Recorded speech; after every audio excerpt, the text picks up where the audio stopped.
Tapi dia cross jantina, dia tak ada. Itu yang saya nak maksudkan. Bila dia cross jantina, dia tak berapa tak berapa molek lah kata orang kampung je. Assalamualaikum warahmatullahi wabarakatuh. Selamat datang ke rancangan Hacks episod yang ke-8. Jadi hari ini saya bawakan anda semua seorang tetamu yang quite muda lah kot awal lagi dah bagi tahu saja nak mewujudkan gap. Okey, sebab hari ni sebelum tu kita kenalkanlah dulu kot tetamu kita. Okey, nama saya Hassan Albana dan saya adalah seorang pelajar jurusan bimbingan dan kaunseling sarjana muda. Baru habis intern dan kalau tidak disebabkan COVID tak guna ni aku dah grad dah. Okay. Siapa sangka orang-orang yang ada background bimbingan kaunseling akhirnya menyalahkan keadaan juga. Okay, so Hassan, hari ni kita nak bincang tentang gap lah Hassan.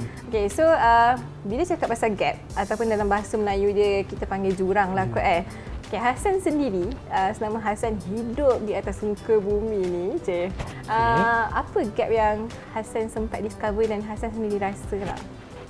Okay, sepanjang hidup macam lama sangat hidup Okay, kalau mengikut pengalaman hidup lah kalau kata pengalaman hidup tu, ada dua gap utama yang saya rasa yang saya hadapi.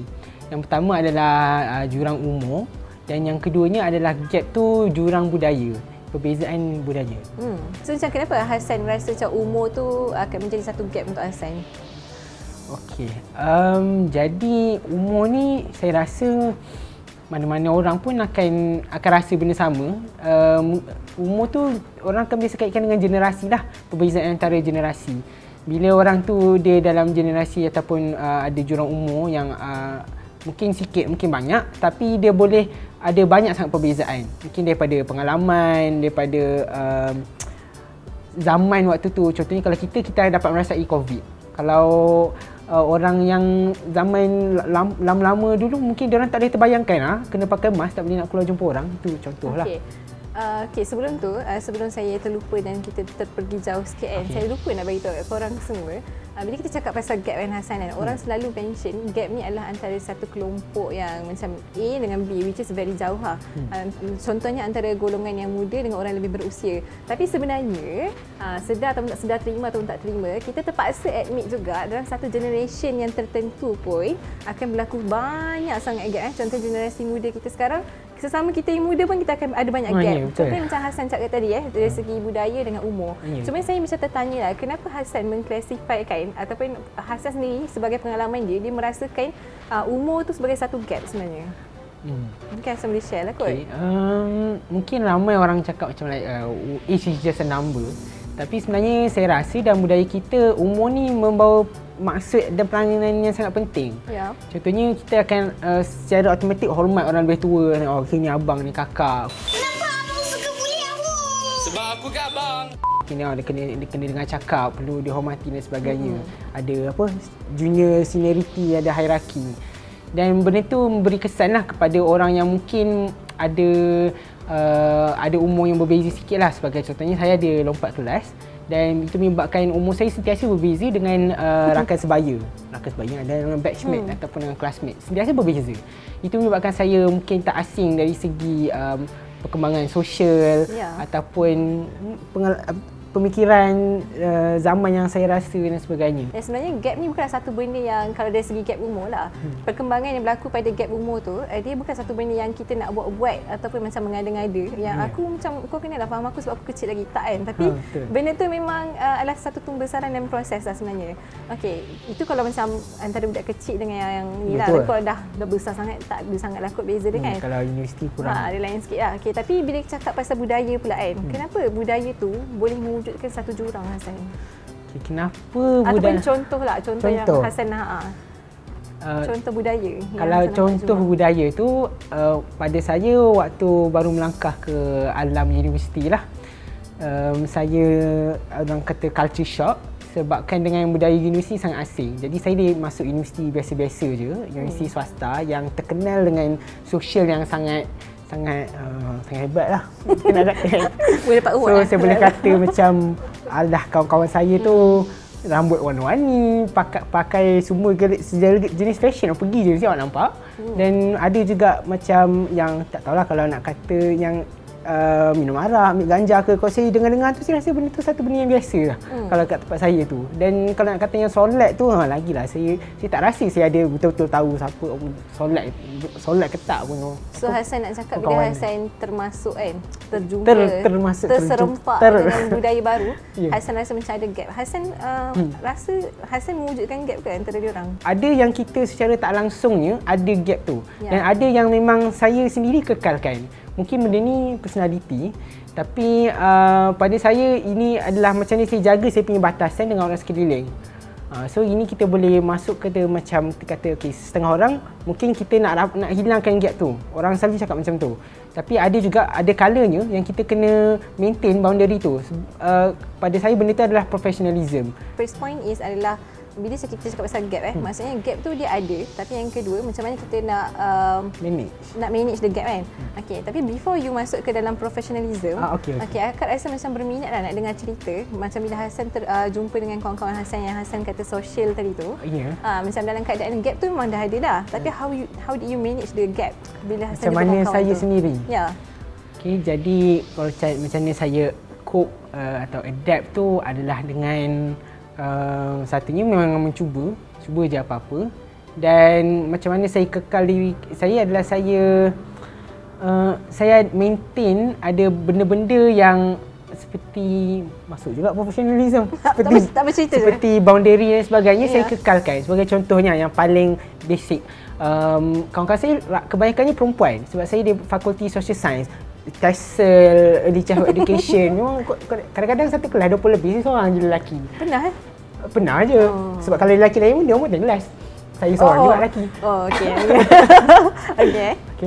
Dan saya memang kena nampakkan kepada orang yang saya pentingkan benda tu. Agama ataupun batas sentuhan. Dan tapi dalam masa yang sama, saya tak tunjukkan yang saya nak mengasingkan diri daripada budaya diorang sendiri. Saya tak kata pun astagfirullahalazim, aku tak cakap sebenarnya ni boyfriend girlfriend, aku tak buat lah benda tu. Dalam keadaan kita macam nak menghilangkan gap tu, tak semestinya jati diri kita akan hilang lah kan. Ya, betul. Menarik. Menarik. Okey, lepas tu? Lepas tu macam mana cakap, saya rasa saya masuk je. Kalau okey, mula-mula tu memang bila kita sebut gap tu, mungkin ada orang rasa macam kita tak masuk ke, ataupun kita rasa susah nak faham, tak dapat nak difahami, mungkin sebab pengalaman berbeza, cara pemikiran berbeza, PAS, UMNO macam tu kan. Kau bahaya. Bahaya. Okey, lepas tu? Dermakan semuanya pada adinda bulat-bulat. Itu demokrasi. Demokrasi apa? Demokrasi terpimpin. Terpimpin kepala. Tapi benda tu memang berlaku lah. Betul. Itulah gap tu, mungkin stigma juga kaitan kat situ. Cumanya sebenarnya bila kita tak kenal seseorang ni, kita akan ada lebih banyak persepsi, judgement. Bila kita tak kenal lah, kita tak tahulah kita akan buat mungkin orang ni macam ni, sebab kita tak tahu. Tapi kita bila kita tak cuba nak menghadapi benda tu, the judgemental macam tak akan berubah pun. Ya, betul. Jadi bila kita jauhkan diri, itu yang menguatkan lagi benda tu. Padahal sebenarnya tak ada masalah pun. Tak ada masalah pun. Dan kenapa saya rasa macam tu? Sebab ada kalanya saya rasa budak-budak yang saya tak salahkan ke nak kutuk apa, mungkin contohlah yang isap rokok ke, tak pakai tudung ke, tapi perangai orang baik je daripada yang bajik-bajik alim ni. Bukannya tak buat dosa kan. Macam tu lah nak katanya. Okey. Apa ya, betul lah. Okey, tapi kan akak selalu percayalah Hassan kan, setiap orang ni dia ada kelebihan dia lah bila kita kawan dengan dia kan. Dan macam sayang sangat bila kita terus daripada awal kita dah bila ada judgemental, tapi judgemental tu kita tak uruskan dengan baik dan kita terus macam aku tak boleh kawan dengan dia. Aku takut kalau kawan dengan dia aku jadi macam ni. Tapi kita tak dapat kebaikan daripada pihak dia kan. Kalau macam Hassan sendirilah, bila Hassan dah kawan dengan macam-macam jenis orang yang biasanya orang takutlah kot. Sampai macam bahayanya kawan dengan orang, tapi Hassan still macam open up yourself and kawan dengan dia orang. Apa yang Hassan macam dapatlah? Event besar yang membuka mata saya adalah pengalaman saya waktu intern kedua di saya punya organisasi, PT Foundation. Daripada organisasi tu, dia memang community based organisation yang tolong untuk komuniti tertumpu HIV. Wow. So dekat komuniti tu adalah yang LGBT-nya, yang orang-orang yang HIV ataupun yang terkesan lah affected. Maksudnya mungkin tak ada tapi ahli keluarga ke ada kan. Dan ada stigma yang sangat kuat terhadap dia orang. Apa contoh stigma? Contoh stigma, saya ada dengar cerita daripada saya punya supervisor yang kami pernah menghantar 8 orang anak-anak kami ke sekolah. Kami dapatkan dokumen dan sebagainya. Tetapi masih diorang kat sekolah, satunya diorang ni of course lah diorang kena dipulaukan dengan budak sekolah sendiri. Dan sebabnya sesama batch sama macam budak umur sekolah diorang sendiri. tu pun dapat Walaupun dipulaukan, memang ada confidentiality sebab kes ni sangat sensitif, memang tak bagi tahu. Sepatutnya tak ada orang tahu pun. Sepatutnya tak ada orang tahu. Tapi macam mana saya tak katalah cikgu tak jaga confidentiality ke apa. Tak tahulah kan. Tapi mungkin orang dengar-dengar ke kan habang angin dan sebagainya menyebabkan budak-budak tu dekat sekolah pun dah macam tu. Dan kemudian desakan daripada ibu bapa kanak-kanak lain, mereka dipaksa sekolah buangkan. Kata mana boleh anak-anak HIV ni, macam mana kalau anak kami kena HIV dan sebagainya. Tapi stigma tu nampaknya macam bila Hassan cakap gap dengan stigma ni, nampaknya macam gap ni lebih berbahaya daripada virus tu sendiri. Boleh nak kata. Sebabnya macam orang punya banyak kata macam pernah borak dengan Hassan kata sebenarnya COVID tu lagi bahaya daripada HIV. Itu actually supervisor saya suka nak kata lah. Dan sebenarnya sebelum saya terlupa, sebenarnya kat Malaysia dah tak ada dah perpindahan kes HIV ibu kepada anak. Malaysia dah 2 tahun diiktiraf oleh bersih benda-benda tu. Ya, daripada WHO dekat untuk West Pacific region dah kosong kes jangkitan ibu kepada anak. Malaysia berjaya buang.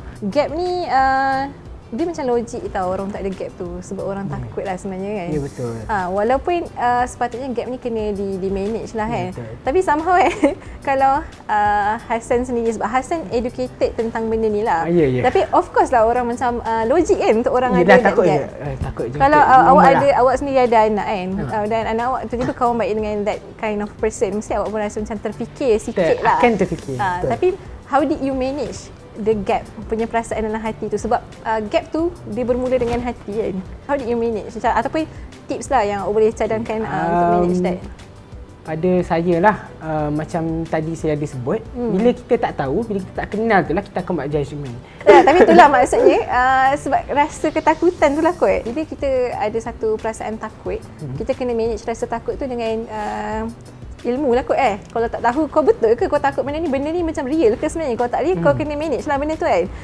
Sama lah, bukan benda HIV dengan AIDS je, semua benda pun. Semua benda pun. Okay, so bila kita masuk ke fasa yang kedua cakap pasal gap Hassan akak selalu percaya Hassan, tiba-tiba semangat, akak tak pernah semangat macam ni. Silakan. Akak selalu percaya Hassan bila kita cakap pasal gap, orang suka memperjuangkan kan, contohnya bahasa lain macam Alhamdulillah, kita kena memperjuangkan supaya macam close the gap, dekatkan jurang tu supaya macam semua dapat manfaat. Tapi akak selalu percaya dalam kita nak mendekatkan jurang-jurang ni, ada juga jurang yang kita kena kekalkan dan maintainkan. Hassan setuju tak? Ya betul. Saya setuju. Dan benda tu termasuk dalam pengalaman saya sendirilah. Satu, saya cakap bila bercampur dengan budaya yang kita tak biasa. Saya tak nak kata luar ke apa sebab kita semua manusia juga kan. Dan satu lagi adalah etika professionalism lah. Contohnya waktu kita kerja ke, gap yang dimaksudkan di situ adalah boundary. Sebenarnya kalau kita tengok semua hubungan, tak kisahlah hubungan adik-beradik, sama kawan, hubungan intim dengan romantic partner dan sebagainya, kita ada boundary kita sendiri. Dan bila boundary itu dilanggar, overstepping boundary, dia akan menghasilkan konflik dalam pelbagai bentuk. Mungkin benda tu macam hanya perasaan ataupun macam orang tu pergi tak join ke, benda-benda kecil. Tapi saya rasa bila boundary ni tidak dijaga dengan baik, dia akan memberi kesan kepada benda lain, dia akan melarat. Contohnya kita akan rasa benda tu personal. Contohnya kalau tempat kerja, orang memang mungkin satu kelebihan bila kita kenal kawan-kawan ke dekat tempat kerja. Tapi dalam masa sama kalau kita tak jaga professionalism, macam okey boleh counting, bincang kat luar macam tu kan. Bila ada masalah, kita akan rasa benda tu personal pula. Oh, ada masalah, orangnya ada masalah, macam benda tu personal. Tapi sebenarnya benda adalah kerja. Work is work. Sebagai contohnya dengan pelajar, saya akan, ataupun kalau lain pun, saya akan, kalau muda, suruh panggil cikgu je, mudah. Walaupun beza awak dengan dia orang? Walaupun kalau dengan pelajar sekolah tu beza 2-3 tahun je. Tapi saya tak akan benarkan dia orang panggil abang. saya akan suruh panggil cikgu juga. Keduanya, yang ni mungkin orang tak sependapat dengan saya, tapi juga dengan rakan sekerja tu, saya nak kata dengan cikgu-cikgu lain lah. Kebanyakan cikgu-cikgu dia akan macam, yelah cikgu-cikgu baik kan lah, panggil akak je lah semua kan. Walaupun umur dah masuk makcik. Cikgu yang suruh panggil akak, saya tetap panggil cikgu. Itu mungkin saya je, saya tak tahu orang lain. Tapi mungkin orang lain akan rasa, oh okey lah rapat-rapat apa macam baik, rapat kan. Tapi dia akan beri kesan kepada saya punya, untuk saya professionalism. Sebab saya kalau boleh memang nak maintain kita punya boundary tu. Jadi kita boleh menyusun dengan baik, bezakan kita punya personal dan professional. Bila Hassan cakap pasal professionalism, akak suka lah sebab ada orang suka cakap macam kalau tak macam ni tak profesional lah, faham? Tapi Hassan dah telah setkan benda ni as satu benda yang profesional lah. Okey, tapi orang suka cakap juga kan dalam keadaan dunia hari ni yang penuh dengan ke-hipsteran kan. Hipsteran ataupun ke-coolan kan. Orang macam kita tak rasa rapat, tak rasa dekat kan. Tapi sebenarnya Hassan tak mature. Tak mature ataupun tak rasa macam tak boleh lah, panggil lah macam ni, kena lah panggil macam ni, rasa dah rapat sikit, rasa dekat kan. Tapi sebenarnya Hassan hari ni nak ajak kita semua kan, seluruh audience dan saya sendiri juga bahawa untuk merasa dekat dengan seseorang kan, rasa rapat tak semestinya dengan panggilan semata-mata yang panggil supaya rasa dekat. Tapi ada juga benda-benda kriteria lain yang perlu diambil kira, yang boleh diambil kira yang supaya kita boleh rasa kedekatan tu. Tak semestinya kalau kita jaga professionalism, kalau kita jaga professionalism, dia tak dekat kan. Okey, mungkin Hassan boleh share aku kan benda yang berlaku bila tak menjaga professionalism dan benda ni memang real berlaku. Contoh yang memang Hassan menghadapi sendiri benda tu. Hadapi sendiri. Dia macam saya balik pada panggilan tadi. Kenapa saya emphasizekan panggilan tadi? Sebab sebenarnya lah kalau tengok cikgu-cikgu biasa panggil murid-murid sayang-sayang macam tu kan. Serius biasa. Rakan sekerja pun biasa je kalau panggil sayang-sayang macam tu kan. Serius. Sayang, aduh, sayang. Seperti contohnya cikgu lelaki panggil anak murid perempuan dia sayang-sayang macam tu, tak rasa macam pelik tak elok ke? Ada kes yang daripada klien saya sendiri yang saya tahu budak ni rapat dengan cikgu, dia baru pindah sekolah tu. Tapi macam mana tadi tak dapat menyesuaikan diri, jadi dia ada masalah dengan rakan-rakan sebaya lah. Tapi dia baik dengan cikgu ni lelaki, dah umur 30 lebih, jauh umur. Tapi saya sebenarnya macam dah boleh nampak benda ni akan berlaku. Saya dah bagi ingatkan, special treatment tu tak sepatutnya panggilan, jarak. Macam tu cikgu duduk sebelah macam, oh saya nak ajar ni kan. So sweet kan cikgu kan. Dia kata benda tu tak patut. Dan kemudiannya saya dapat panggilan 2-3 minggu lepas yang dia kata dia menangis, cikgu tu tarik dia masuk bilik, tutup kunci pintu, peluk dia macam tu. Wow. Ini bila kita bawa tajuk gap kan Hassan kan. Kita bukan nak ajak orang untuk only close the gap yang sepatutnya kita dekatkan lah kan. Tapi kita nak orang memperhatikan sesuatu yang kadang-kadang orang macam tak perasan dan terlupa. Ada gap yang perlu dijaga. Dan kena terima hakikat yang setiap orang tu dia ada boundary. Even sesama suami isteri pun dia ada boundary yang kena jaga kan. Sesuatu benda yang bila kita dah setuju, like setiap orang tu dia ada boundary. Dan macam mana kita nak dalam keadaan boundary tu kita tak boleh nak langkau bagi lagi dekat dah gap tu kan. So disebabkan tu kita kena communicate kan. Maksudnya there is always a way lah. Walaupun gap tu tak nak close, tapi kita boleh communicate supaya dia rapat dan dia harmoni lah kot. Okay, so Hassan, hari ni kita rasa macam kita dah sentuh quite banyak angle lah juga kan tentang gap kan yang Hassan nak cerita lah. So mungkin akak bagi masa-masa terakhir lah kot kepada Hassan untuk wrap up. Apa Hassan nak audience bawa take home message lah daripada tajuk gap hari ni. Yes. Okay, antara benda yang saya nak highlight tadi, benda yang saya dah sebut, bila kita tak kenal, bila kita tak tahu, itulah yang kita akan ada pelbagai assumption, termasuklah HIV community. Itu saya belum cerita lagi pasal community LGBT, kawan-kawan yang gay dan sebagainya. Betul. Macam-macam lagi. Tapi bila kita menjauhkan diri, kita dah pandang ke tempat lain dan sebagainya. Awal-awal terus tolak dia orang kan? Dah tolak kan. Kita jadi lebih takut sebenarnya. Kita akan jadi lebih judgemental terhadap mereka ni. Dan saya bukan kata kena masuk semua, kena buka. Sebenarnya kalau awak tak nak masuk pun okey, pilihan sendiri. Tapi dengan cara baik, kita tunjuk boundary tu. Mungkin saya tak berminat, saya mungkin tak selesa kawan yang gay ke macam tu. Tak apalah, dan orang akan faham. Pada akhirnya semua orang ada hati, semua orang ada minda masing-masing. Dan kemanusiaan ni lah, dia sebab ada kemanusiaan, itu hadir kan. Jadi kalau logik je lah kan. Logik je, betul. Jadi kalau kita ada tidak kesefahaman, kita menyuarakan. Kalau kita ada macam gap tadi tu, mungkin kita boleh cuba belajar untuk mengenali lebih. Mungkin kita sendiri kita tak tahu. Betul. Akak sukalah sepanjang poin bila bincang dengan Hassan ni. First bila cakap pasal gap ni, kenapa kita ada gap? Sebab kita ada satu benda uncertainty dan ketakutan. Which is dua benda ni, kalau uncertainty kita boleh uruskan lah. Kalau tak pasti, pastikan. Tapi kalau takut, manage kan.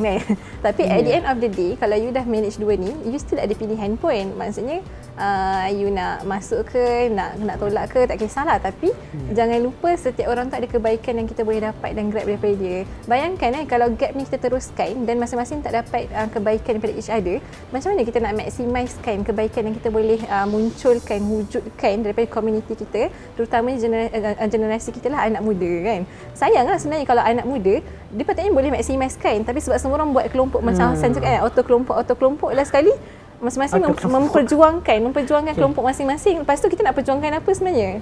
Kita sepatutnya kena bangkit sebagai satu suara anak muda yang memperjuangkan kelompok kita. Macam tu Cik Poyo. Memang sangat idealistik dan memang tak possible lah. Sangat kurang realistik. Sebab memang kita naturally akan bezakan orang. Tapi saya rasa itu satu pemikiran yang baik lah, ideologi yang baik lah. Kita boleh cubalah untuk terangkan. Kalau kita tak menjayakan pun, kita at least ke arah tu. Yes. Ke arah itu. Okay, so Hassan Alhamdulillah. Banyak lagi Hassan nak buat topik-topik seterusnya. Nanti saya okay, so apa hashtag kita hari ni Hassan? Okay, hashtag HexGap. HexGap. Kena buka ke sana? HexGap. Buka gap jauh lah. Kena dekat kecing lah. HexGap berapa? HexGap, okay. Okay, so jangan lupa subscribe ke semua media sosial TV Ikram. Ada Instagram, YouTube, ada Facebook. Cari TV Ikram dan saya yakin benda ini bermanfaat, maka share lah ke mana-mana sahaja supaya bila kita dapat manfaat tu share, dan supaya setiap orang tu bukan dapat manfaat macam simpan tak, tapi dia boleh lah buat amal berjemaah lah. Berjemaah dah keluar dah jemaah dia. So janganlah seorang-seorang. Okay, so HexGap, jumpa lagi di next episode. Assalamualaikum warahmatullahi wabarakatuh. Adios. Bersama membina masyarakat.